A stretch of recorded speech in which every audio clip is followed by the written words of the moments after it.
How you doing, my friends? I want to talk today about Christmas time. It's coming up. It's very soon, and it's a great time to celebrate with family and friends, and it's just a wonderful time. But I think for a lot of us who've had a lot of losses, it's difficult because we think about the people that are no longer with us. So the holidays are always tough. But I want to talk actually a little bit about my family and my background and how I grew up. You probably can't tell, but I'm Cuban American. My father is from Cuba, and my mother is from America. So I'm Hispanic, and I do speak Spanish, and it's something that I'm very proud of. So growing up, excuse me, I was fortunate enough to see my grandparents every week. They lived 15 minutes away from us in a little apartment outside of Washington, D.C. And my grandfather spoke English, and my grandmother spoke no English. But they looked just like me. So it was as a kid, it was very interesting because I looked around and I could see that my grandparents spoke Spanish, but they looked different from everybody else that was speaking Spanish. And it wasn't until I was an adult that I realized that Hispanic wasn't a race. They could be any color. But the relationship I had with my grandparents was so important, so vital, and it taught me about the importance of family. I was so blessed because my grandparents were incredible people. The story is that my grandfather sacrificed everything so that his family could come to America. And it was a few years before the Cuban Revolution. So he could see that things were not going well.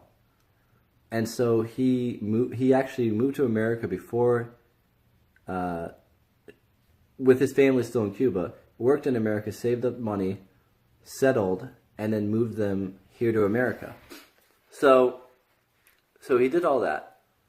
And he came here and he worked like 3 jobs, like being a waiter and being a busboy, and just so he could provide for his family, so he could give my father a better life, and in turn give me and my brother a better life, so that we don't have to struggle the same way that they did. And that's such an admirable thing, and I wish that he was alive today so that I could tell him how much I admired him. But he was an incredible man, and my grandmother was the sweetest, kindest, most gentlest person I've ever met. I would have loved her even if she wasn't my grandmother. I would have loved her. She was a wonderful woman. She was very artistic, very creative. She painted, she wrote poetry in Spanish.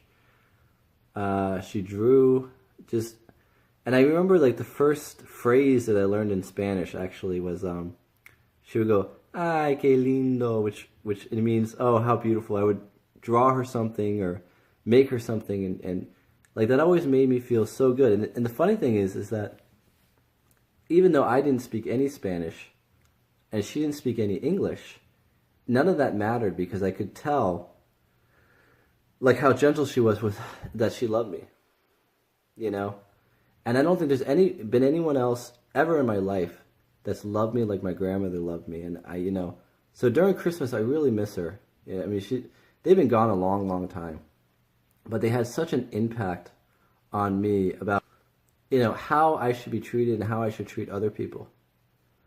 And I think that kindness rubbed off on me. Like, I realized, what it's like to be loved in that way, what it's like to have that basic kindness. And I try to take that everywhere I go, because I know that as a immediate family, my parents, my brother, we struggled with each other sometimes. So it was a refuge. It was a refuge from some of the chaos that was happening at home and the bullying at school. Like, I knew that I was safe there.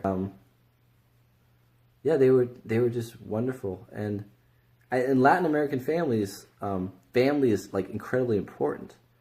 Like you're in contact with your grandparents and your cousins, and you have respect for your elders, and it seems to be lacking in the society. I mean, I know when I was a kid, I thought it was interesting that most of my friends' grandparents lived far away, and even then, like if I did meet their grandparents, like they were just different. They were sort of like the old people you see on TV that like play golf and live in like a nice big house, and my grandparents weren't like that. They didn't drive. Didn't live in a big fancy house. They didn't go on big fancy vacations. They had very little. But I remember, so we would visit my grandparents every week, and we'd go to the mall that was close to their apartment, and we'd have McDonald's.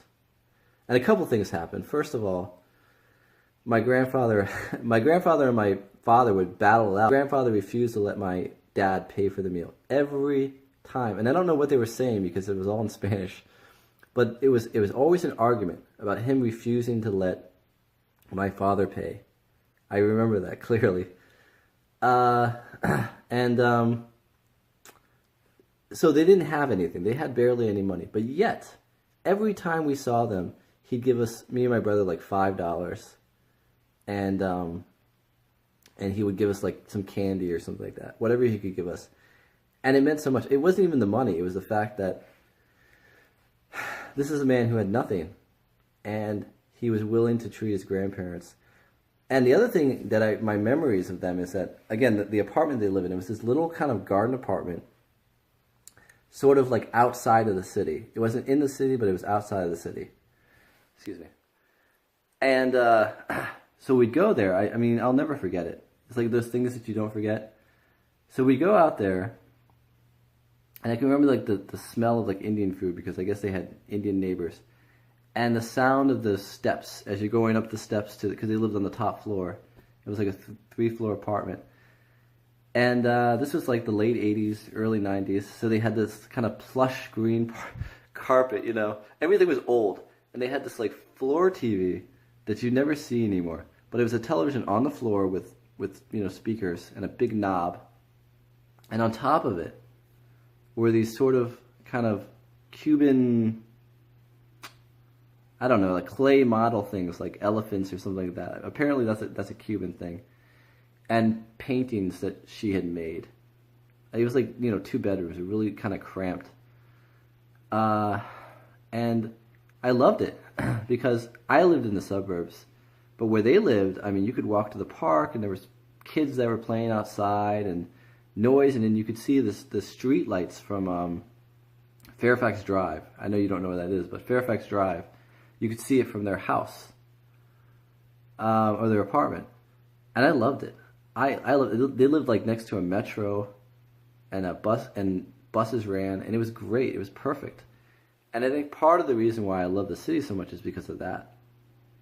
But the sad thing is that whenever I go back, I was just back in that area actually, about in July, and it's not the same without them. That's the sad thing, is that some of the buildings are the same. It's the same area, but without them, it doesn't mean quite as much. But I definitely miss them a lot, and I don't know. The only problem with my grandparents is they set the bar so high that nobody else could ever reach that. I used to think, why can't I be treated like this all the time? And everyone says they love their grandparents, and I mean, it's true. Grandparents love their kids, but I don't know. This is special.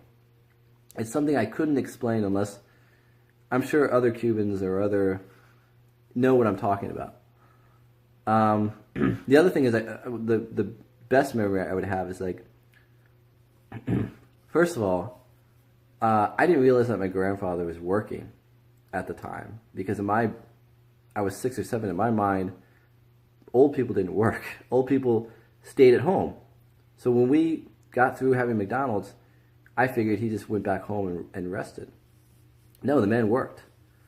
So we would wake him up at 10 o'clock in the morning, and we'd knock on the door, and he'd open the door and he'd be half asleep, but he wasn't angry. He was just exhausted, and he would give me this big kiss on the cheek because, Latinos do that. Latinos, your grandfather would kiss you on the cheek and hug you, very affectionate, and then he would go into the room, and then get dressed, and then come out, and him and my dad would talk, and we'd sit and watch cartoons for, like Saturday morning cartoons for, I don't know, like maybe an hour or so, and then go out to lunch. They're just incredible memories. And so when he did pass, about 92, I was devastated. That was like the first major loss, in my life. And I just remember being devastated, like this part of my life is gone. And then my grandmother was sick. My grandmother was sick. She had Parkinson's, and even though it was progressive, it was like I lost her. After he died, I just felt like it wasn't the same. Especially when she moved out of the apartment, because she couldn't function on her own. And I just remember that being tough. But it definitely shaped me, and how important it is to love your family, and to be there for your family, be loyal to your family, because most people, I don't think, had the experience of what I had, and it's unfortunate. I honestly believe that if everybody had the same kind of experience with their family, with their grandparents, that they might not be so angry, and they might be a little kinder. So I don't know. I definitely miss them. And the one last thing I do want to say is that when I was a little kid, because I didn't know Spanish, everybody called him abuelo, which means grandfather. But I thought that was his name. So it wasn't until like much, much later, I think even after he died, I realized, oh, that wasn't his name. I just assumed that was. Yeah, it's... I'm very proud. Again, I'm very proud to be Cuban, and probably I say it too much, and probably it's annoying to some people, but it's something I'm proud of. And I think what's difficult about that, again, is because I don't fit with what people's image of being a Hispanic is, or a Cuban is. You can't be as have the same kind of pride as somebody else, I think, who may look more Hispanic, and that's very frustrating, because I think we all should be able to be proud of who we are, and proud of our heritage, and be able to speak Spanish. And so, I don't know. I hope one day to sort of maybe visit Miami, definitely visit Cuba, and learn more about my culture, because it's something very important to me. And yeah, that's it. Adios. Nos vemos.